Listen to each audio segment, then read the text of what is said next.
the community that there is the more active threat. The shooter is down. We do have multiple victims. The entire church is on fire. Viewer discretion advised. This is a developing story. We are sharing confirmed details from officials and verified reports. According to Grand Blanc Police and ABC News, at least 10 people were shot, including 2 who were killed. Tragedy struck a peaceful Sunday service in Grand Blanc, Michigan. The attack targeted the Church of Jesus Christ of Latter-day Saints. The community is in shock and mourning.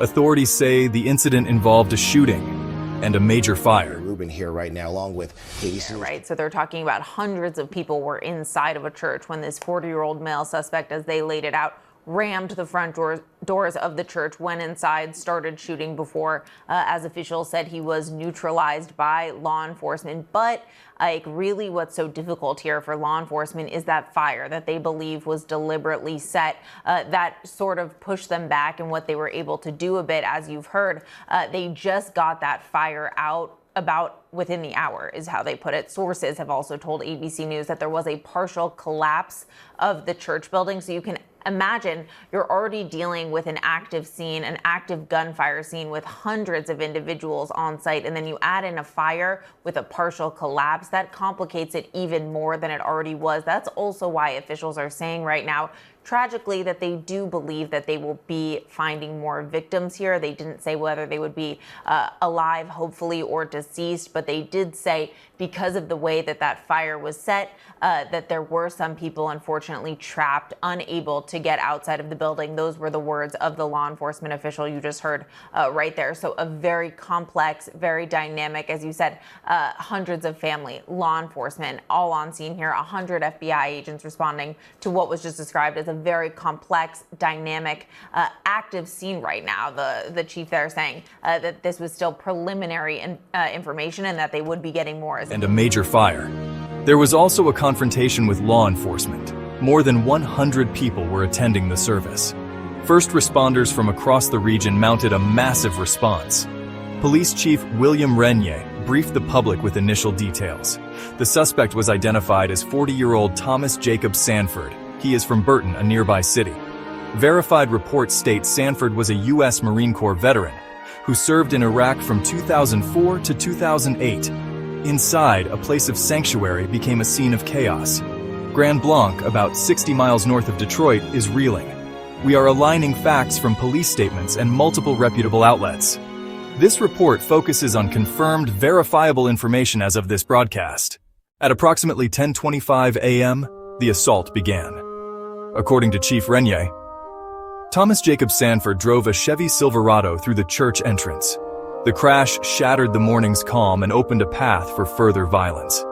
He exited the vehicle, armed with a semi-automatic rifle.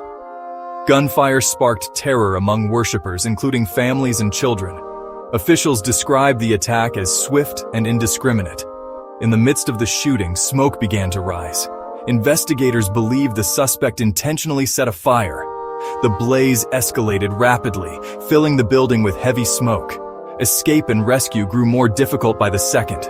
Police confronted an active shooter, while a fast-moving fire spread. The gunman was killed in a gunfight with officers at the scene. With the immediate threat neutralized, rescuers focused on evacuation and treatment. But new dangers emerged. Senior U.S. law enforcement officials reported as many as 3 improvised devices at the scene. Specialized teams worked to secure the area and protect responders and survivors.